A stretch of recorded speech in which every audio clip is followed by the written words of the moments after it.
So you started making money wholesaling houses and you've built some capital. You saved some money, but you want to leverage that money to make more money, whether it's buy, fixing, and flipping, buy, fixing, and holding for rentals, or even the commercial game.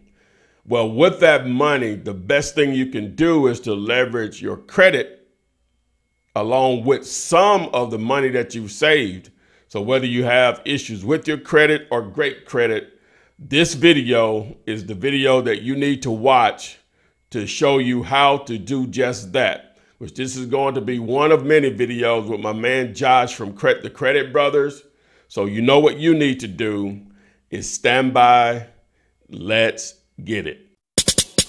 Flip man, it's the flip man, flip man. You want some money in your hand, flipping houses without credit or your cash, get that bag. Hello guys, this is Ty, aka the Flip Man, and today we have a very, very special guest, an expert in the credit world. Now, of course, wholesaling, your credit or cash doesn't matter, but there are different levels to this real estate investing thing. And once you do start making a substantial amount of money, build some capital, now it's time to leverage into other areas of real estate, mainly commercial.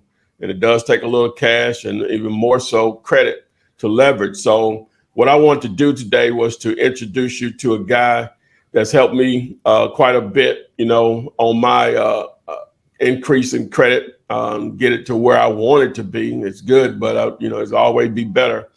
And so enough of me yapping. How's it going, Josh? Hey, what's going on, Ty? It's going good over here. I don't have Chris with me today, so it'll just be me. I'm one half of the brothers. So just for anybody that's kind of wondering, so I'm Josh. I run a company called the Credit Brothers. So I do have a real brother. He's not with me right now, but we do pretty much all things credit related, everything from just pure credit literacy, teaching people about the foundations of credit, what they need to do to start building it, or even rebuilding it for those that have had issues with it in the past. And really that's something that, you know, it doesn't really matter how old or young you are. Anybody could go through a process where maybe they had good credit, now it's bad, maybe they never had credit, but it's never too late to start. And that's what we always like to promote to our audience, is just how important credit can be, because it infiltrates so many aspects to your life. And that's actually why I'm here talking today, because Ty is obviously very involved in the real estate market, particularly with wholesale flipping. And although that's thought to be a mainly cash-driven business, like he already said, there's different levels to it. So depending on what level you're trying to get to, credit can play a very important role. So I'm really happy to be here. I'm really happy to, you know, give some whatever knowledge I can in terms of how credit can help leverage, how you can use credit to help leverage it to promote yourself further in your field. Boom. All right. So so what I wanted to start, man, with just some basics. Well, let's start here. Let's go with some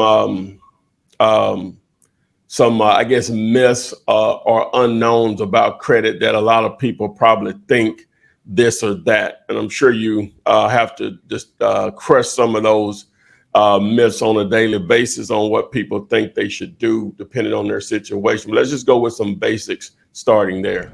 What if you could drive for dollars and virtual wholesale at the same time? Well, I have the tool that will actually do that for you. And the way you can access that tool, just simply get over to dealator.com, scroll down till you see this, drive for dollars even virtually. Select the 7-day free trial and you will thank me later. So back to the video. Yeah, so I think number one of the biggest myths that I hear is that for anybody that is, say, married to another individual, you do have separate credit reports. So I talk to some people that might want to get involved, get their credit up, but then they're worried about, you know, their spouse or whatever, and, you know, the fact that now they're married, so now the credit reports are mixed. So I do want to make that distinction right now, that no matter what legal binding is with marriage or anything, you do have your own separate credit report. And myth number two is that you don't need to spend a lot of money to actually get good credit. That's another big misconception. People are like, I'm a mainly cash cash person. I'm not going to start spending thousands of dollars on my credit because I just don't want to do that. But the thing is, you don't have to do that. The foundations of credit say nothing that you have to spend $5, $10, $20,000 to get a 700 or 750 or 800 credit score. That's just not true. You can just simply get the accounts open and just have them active. And that's going to be good enough to help you start building and establishing credit. So never think that you need to go out of your way to spend money. You can still keep mainly cash or debit if you want, but you just got to get the credit accounts open, get that age of history building, because really when it comes down to credit, the two main factors, there's 5 things that make it up, but the 2 biggest ones are just payment history and credit utilization. So a big thing that I face is that people say, I don't want to get credit cards. I'm going to get good credit. I'll just get a lot of loans, auto loans, student loans, whatever. But you can't tap into 1/3 of your credit score without having a credit card. Now, what I mean by that is that there's something called credit utilization.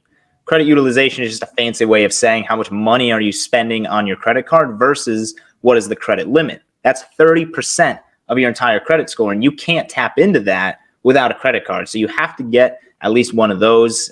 It's next to impossible to get good credit without a credit card. Not saying you got to spend on it all the time, like I said, but you just got to get that on the report. So I definitely just kind of wanted to highlight those, because if you get your payment history right, which the only way to do that is you got to start getting accounts. You also get at least a couple credit cards, some installment loans, which I can go over how to get those pretty easily, because a lot of people think, oh, I don't want to go out and get a loan.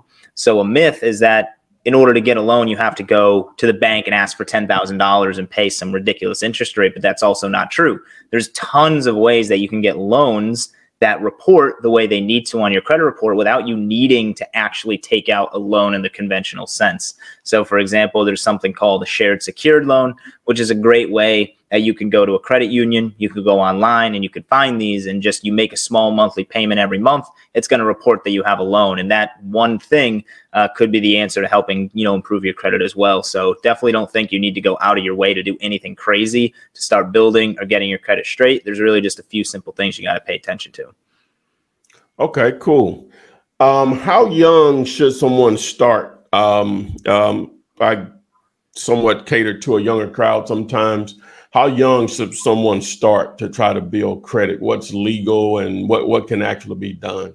So I want to speak to it first from those that are under the age of 18, because even if you are not 18, you can still start building credit, although you are somewhat at the mercy of those around you. So say, for example, you have, you know, a mom or a dad that has credit. They can add you as what's called an authorized user to their credit card. And they can do that as early as 2 years old, 1 year old. I mean, you could be a brand new newborn and get added to a credit card, believe it or not. So what I recommend most people is that they get added to it sooner rather than later. So then by the time they do get to 18, they can get the ball rolling. So let's just assume that you are at least 18. Biggest recommendation is immediately open up both a secured loan and a credit card as soon as you can. You want both of those products.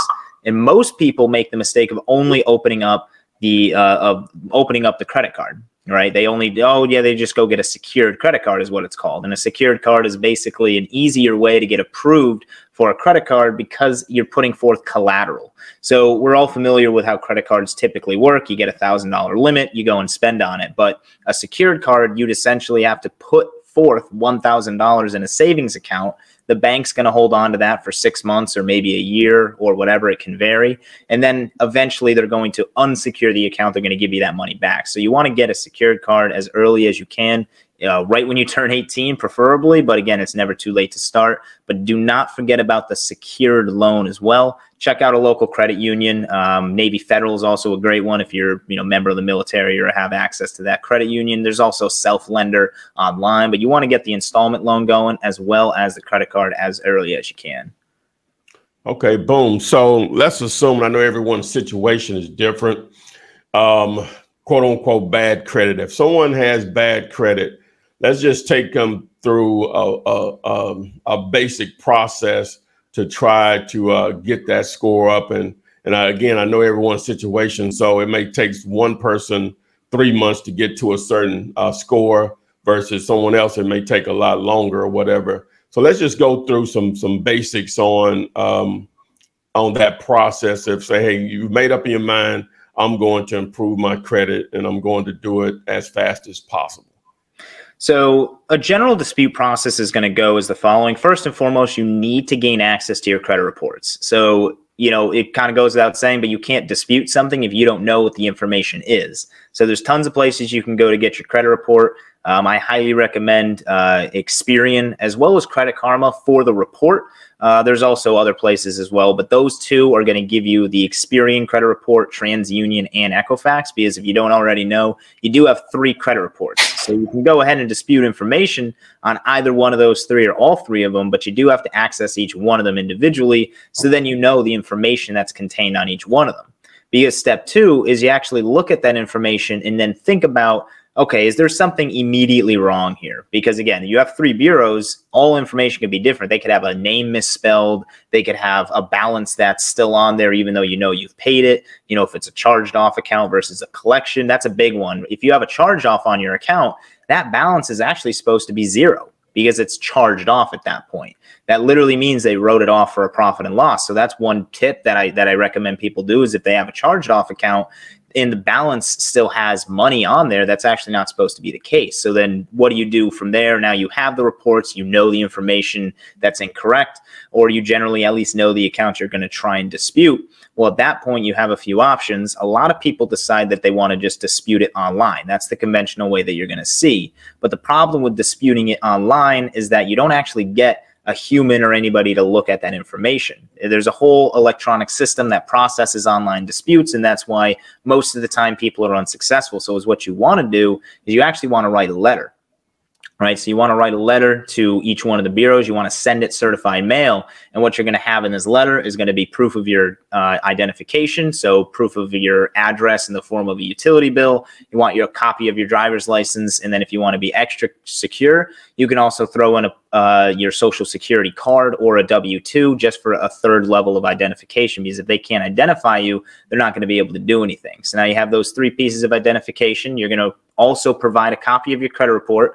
And then you can find a lot of templates online, or you can try and craft your own letter. But essentially is what you're going to be discussing is, one, if you found an actual piece of information that's wrong, then per the FCRA, the Fair Credit Reporting Act, which I recommend anybody that's trying to repair their own credit, they get familiar with that.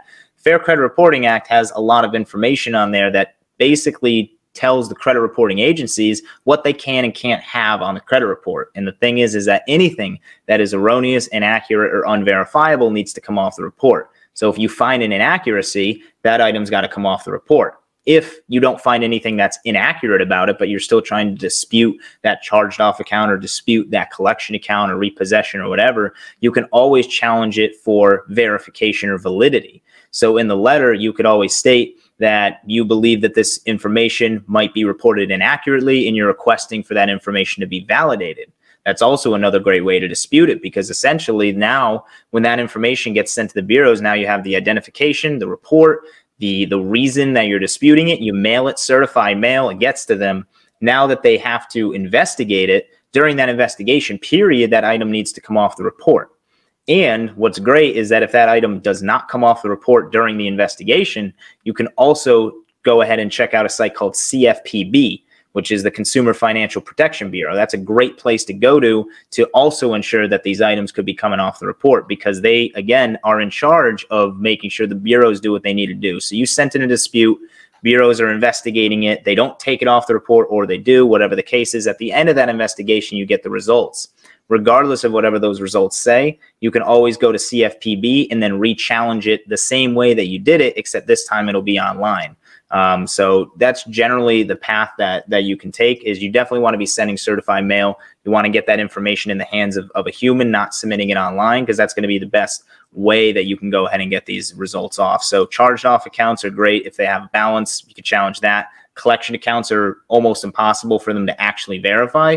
You just have to be diligent about it. It's kind of like that, Ty, I'm not sure if you ever heard that saying, hookah, like hang up, call again. Sometimes you got to send these things multiple times because a human's going to look at it.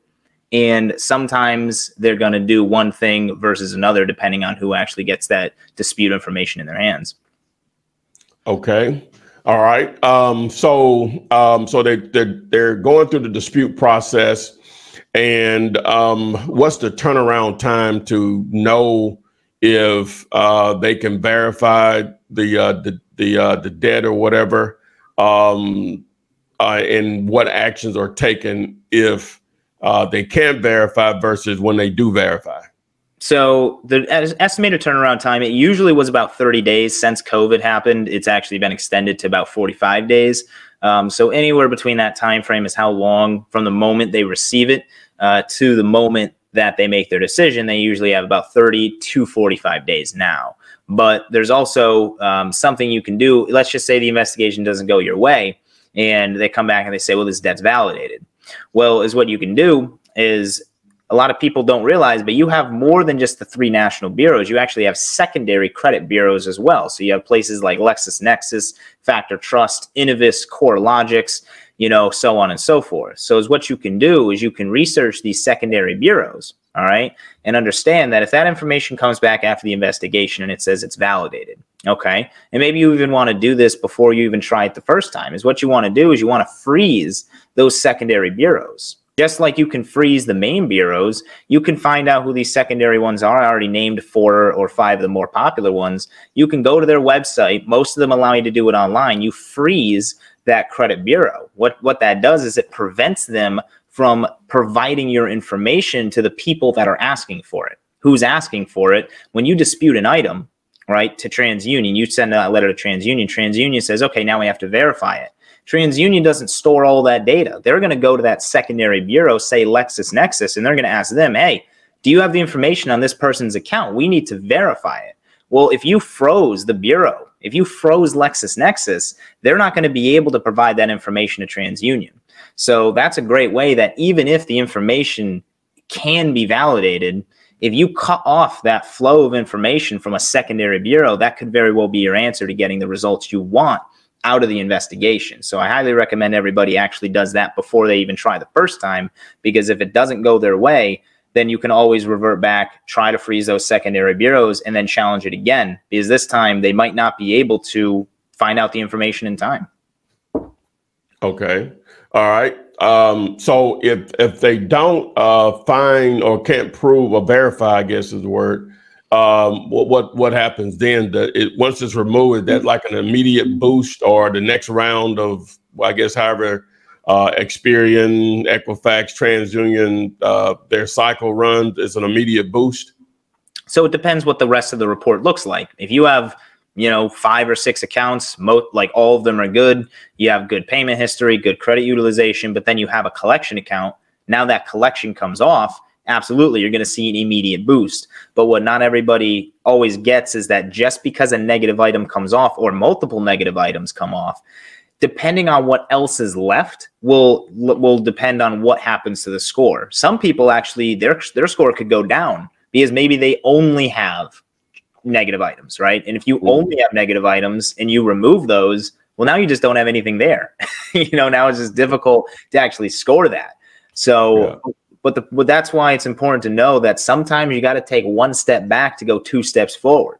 You know, and that's the purpose of credit repair sometimes, is maybe you couldn't get approved for that secured card or that credit card, or maybe you couldn't get approved for the loan that you were trying to go for. Now you get these negative items off. You might have a worse credit score, but the credit score doesn't matter, man. It's all about the report. You want the report to look a certain way. And if you can get it to show less information, but that information is either completely good or what have you, then that's better than having a really large credit report with a bunch of negative items. So typically your score will go up. Is a collection, a charged off account, what have you, usually accounts for about 75, 100 point drops. So in theory, in the reverse, if you get it off your report, it's going to go up 75 to 100 points, you know, on average. But again, it does depend what information is actually on the report. Oh, wow. Okay. All right. So, well, just really quick, which is better? And that's probably a dumb question. No credit or bad credit? Oh, I mean, I'm sure you already know what I'm going to say. It's absolutely going to be no credit, because again, man, bad credit, it just restricts your ability to move forward. And in fact, what's crazy is that I was actually working with somebody the other month, and they had a 750 credit score, but that credit score had a report that contain negative items. And every time they'd go to apply for something, even something like a Discover It or a Chase Freedom Unlimited, you know, some lower tier cards, they were getting just flat out denied because of the items that were on the report, the negative items. So, I mean, it doesn't even matter if you have an 800 credit score. If you have those derogatory items, it's just not good. So I always say, you know. So it's possible to have derogatory entry or whatever and still have a 750 or 800. That's possible. Yeah, I don't know about an 800. Maybe that's a stretch, but I've seen it with a 750, and that's why I stress, Ty. I stress it to everybody that your credit score does not matter, because underwriting will catch those things that are actually on the report. Because that, as things get older, if you have a collection that's, say, 5 or 6 years old, it's not going to impact your score as much as like a 1 or 2 year old one, but it's still there. You know, it's still hanging out. So it's possible, but you're going to run into issues. I got you. What, all right. So, as far as we'll circle back to the investing part of it, having good credit or whatever, or very good credit or perfect credit or whatever, what type of, I guess, well, I know what it can do as far as leverage, but ideally, I guess what I'm saying is with that being in place, it allows you, I guess I'm just making a statement, it allows you to leverage more of your cash. You may have, we'll just say 100K saved or whatever, and you want to buy a piece of real estate or whatever. And you'll just say that real estate costs 100K. So now if you have a pretty good credit, you only have to leverage a certain percentage of that 100K, and it will allow you to buy more property. So you may only have to spend $20,000 to $30,000 to buy the property, and the rest is financed. And so now that gives you an opportunity to buy an additional maybe 3 to 4 properties, you know, with that 100K in capital or whatever, versus if you tried to just buy one property in cash. That's the purpose of, you know, me having Josh here to number one, assist and answer basic questions about credit, but to understand the power of it and how you can use it along with some capital, not all your capital, to leverage to get into more investment properties. Anything you want to add to that before I ask the next question, Josh? Yeah. So one thing I would say is for anybody that is kind of wondering, okay, well, yeah, the 100,000 in your bank. Well, now you can start leveraging other people's money, and just kind of to give a brief explanation of, I think what you were going over is that when you have good credit, essentially you can't 100% finance a piece of real estate. You're not going to be able, if it costs 100,000, you're not going to be able to finance all of it. You know, there's always a certain down payment typically you're going to have to do or what have you. So rather than needing to purchase $100,000 property all with cash, all with the 100K you have in the bank, if you have really good credit, you're only going to have to put forth maybe 10% or 20% of that value. So that's the benefit of having credit, is that it allows you to, like you just were explaining, tap into other people's money, the trustworthiness that you've now developed with the banks because of your good credit. They're going to be much more apt to lend to you. And that's really the purpose of credit in general, is that 3-digit number, that 3-digit score is your credit trustworthiness. And it allows you to leverage other people's money to expand into, you know, again, scaling your own operation. Boom. All right. So just to get into what you and your brother Chris and what you all offer, if you could just go over some of the services that you all provide to assist individuals, because you all have a strong presence on social media, which we'll have all that information available for everyone. But if you could just go over some of the services that you all offer.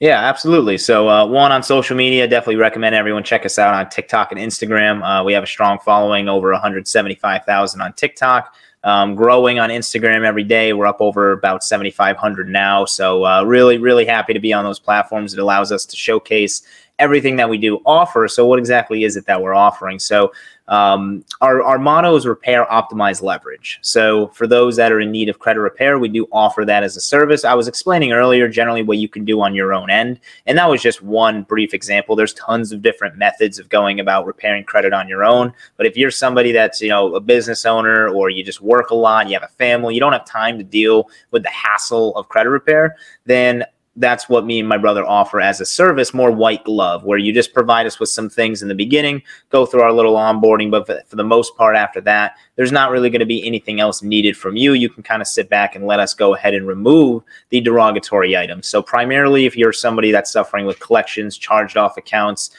bankruptcies and repossessions as well, or things like missed payments or what have you, that's something that me and my brother can assist in getting it off the report. We've had many successful stories over the past, you know, years that we've kind of been doing this. So if you're somebody that's in that position, definitely reach out. But as well as optimization, if you're somebody that maybe has a decent credit profile, but they're like, what can I do to kind of make it better? We do audit reports, give, you know, a roadmap for what you can start doing to build that over the next 6 months to a year. Or if you want immediate injection, as I like to call it, to your credit report, you can also add things like trade lines. So if you're not familiar with those, it just basically be getting additional credit accounts immediately reported to your credit report for, you know, 60, 90, 120 days, depending how long you need it on there. It could allow you to boost your score from a 720, 725 up to a 770, get better rates on the financing that you're trying to do or what have you. So we do offer that as well, trade line packages to help bolster your credit score. And then ultimately leveraging, we do have like a private mentor student group where we do teach them our advanced methods of leveraging their credit in terms of liquidating their credit lines, being able to tap into a credit card and treat it as a loan, and then also cycle. You get to learn a bunch of cool things that you can do to basically hide utilization rates, so then your score maintains a high level, even if you're using a lot of your money, because there's a concept of good and bad debt. Good debt's one that you're actually getting a return on the debt that you've incurred. So credit is often thought as being debt, but you can have good debt. You know, there's a lot of good ways to do that. So we teach our students a lot of those methods as well. It's kind of like a close friend circle. So we do offer a variety of things, but definitely for anybody that's a business owner as well, it's important to understand business funding, business profile, and business credits. So we do help people set up their business credit as well, in terms of if you already have a business, even easier. If you don't have a business, getting a DUNS number, learning about a Paydex score, all those good things to help tap into business lines of credit, because that's, especially when it comes to commercial real estate investing or what have you, being able to tap into business credit will always be better than personal, because banks are going to be more likely to lend larger limits and larger lines to a business over personal. So variety of things, pretty much all things credit. So definitely suggest anyone that's interested in anything that we kind of been going over, certainly reach out and we can see what we can do for you. Boom. A couple of quick questions I was just sitting there thinking about. And I think the percentage, like if you have a credit card, ideally, what percentage should you try to stay under, as far as like if you had a $1,000 limit, just to use an easy number, what percentage should you stay under as far as what you use, as far as, because you want to use it just to show, you know, so you can make payments and whatever, but I'm assuming. So what percentage should you ideally stay under? So you want to ideally keep that under 9%. So you're oftentimes going to see 30% as being the thing is, oh, don't use more than 30% of your credit limit. But that's actually not, having under 30% means that you're neutral. You know, banks are like, okay, they're not necessarily overutilizing, but, you know, it's not really helping you. It's just keeping you neutral. If you want to have a good standing in your credit utilization, you want to have 9% or lower. But you just mentioned it. You don't want to have zero. You want to use some of it. The ideal utilization is anywhere from 2 to 9%. So you use the example of a $1,000 credit card. 9% is only $90. So that is very unrealistic for most people, but that's why you want to push. And I recommend everybody has at least $10,000 in credit line access minimum, because if you have at least 10,000, then you're going to at least be able to use some of that while maintaining below 9% utilization. And me personally, as well as my brother, we have into the 6 figures, just because, not that we're ever planning to liquidate all of that at once, but being able to have access to it is beneficial. But then also it helps us keep our utilization rates below 9%, because that is where you get a bonus. That is where you get the elevated credit score boost in that section. And not a lot of people know that. Everyone focuses on the 30%, but I say let's go further. Let's get that 9% or lower. All right, boom. Yeah, okay. That's what I thought. Now, as far as student loans, what about those, and how are they viewed? I know it's a debt and people should pay them on time, whatever, but is that like any, I guess it depends on who's done the underwriting. Is that overlooked sometimes, whereas everything else may be great and the student loans may have had some shaky history or whatever? If you could discuss those. Yeah, so student loans, this is something that a lot of people need to just gain familiarity with, because most people do have student loans, and then there's a lot of people that end up defaulting on them or not paying them or what have you. But what's great is that the government does have 2 programs. One of them is called loan rehabilitation. One of them is called loan consolidation. So what we recommend all of our clients do is consider loan consolidation if they've defaulted or have had shaky history with their student loans, because with loan consolidation, you might have all these accounts with like negative remarks or whatever. All those accounts get closed, and then it consolidates to one group account. So not a lot of people know this, but you usually have 6, 7, I've seen 10 to 20 separate student loan accounts based on just how it happens when you're actually taking the loans out initially. So consolidation closes all of those, and now you have one open account. And the benefit of that is if you're trying to repair your own credit, or if you're working with us, by having all those accounts closed that might have negative items, it does help us in actually removing the old student loan accounts, keeping the one brand new one open and active. But as far as how underwriting looks at student loans, I'll touch upon that. Is generally speaking, they're going to look at it as 1% of the total value in terms of how much debt that you have. So say you've always paid your student loans on time, but you went and got a master's degree, bachelor's or whatever, and it's, you're $50,000 in debt, $75,000. They're just going to look at that as being 1%. So 50,000 would be $500. That's going to be calculated into your debt to income. So when you're getting approved for anything that has to do with housing, they care about, underwriting really cares about how much money you're making versus how much debt obligations that you have. Right. And now when it comes to wholesale flipping and whatnot, you can also introduce the cash flow of the home if you're planning to hold it as an investment property, which can reduce your debt to income ratio. But it is important to know with student loans, they're not looking at the entire bill. They're just looking at 1% of it. And most of the time, as long as it's not a ridiculous value compared to how much money you're making, you're not going to be, too out of the, you're not going to be hindered too much, rather, by the student loans themselves. Underwriting, they look at them a little different. Okay, boom. All right, man. Wow, guys, this won't be the first time that Josh will be with us on my channel and some other social media outlets. We were considering doing some live stuff to take questions, so stay tuned on that. Before we get out of here, Josh, anything else you want to add, man? Because I'll have all the information on how they can reach out to you. You can go ahead and just tell them now, but I'll have all that stuff in the description and whatever, and probably on screen also. But with your contact information, but anything else you want to share before we close this out? Yeah, absolutely. Absolutely. So one, definitely you can reach us on social media. Instagram usually is our most prevalent one as far as direct communication. You can check out our website, book a call with us right through there. Also, Ty, you've been very great. Thanks for having me on here. Hopefully we can get my brother on here as well. Because like I said, guys, do have a brother. Swear he's not as good looking as me, but he's on there. He's on here. But just wanted to let everybody know that, what really drove me and my brother to start doing what we're doing and learn as much as we can to then help other people gain this financial literacy is that it's important to understand the power of other people's money and how that can elevate yourself to then provide more wealth, not only to yourself and also your family. So it's important to understand that credit is at the core of so many aspects to your life. And we're just talking about one of them with real estate investment, but it just has so much more impacts, everything from auto insurance to whether or not you get approved for like phone installment plans or just interest rates in general. I mean, all sorts of stuff. So if you're not sure necessarily what you want to do, definitely check out our platform. There's a lot of free education that we offer there, because your credit score, unfortunately, you get judged by it. It's the most important 3-digit number in your life. So I just want to say thanks for having me. Definitely will be happy to be back on here in the future to help out your audience kind of gain access to this knowledge, because they don't teach this stuff, man. They don't. And that's a problem, but that's why we're out here solving it. All right, but that's what's up, man. So again, guys, we really appreciate Josh sharing his time with us. And as I always like to say, guys, we'll see you on the flip side. Flip man, it's the flip man. Flip man. You want some money in your hand? Flipping houses without credit or your cash. Get that bag.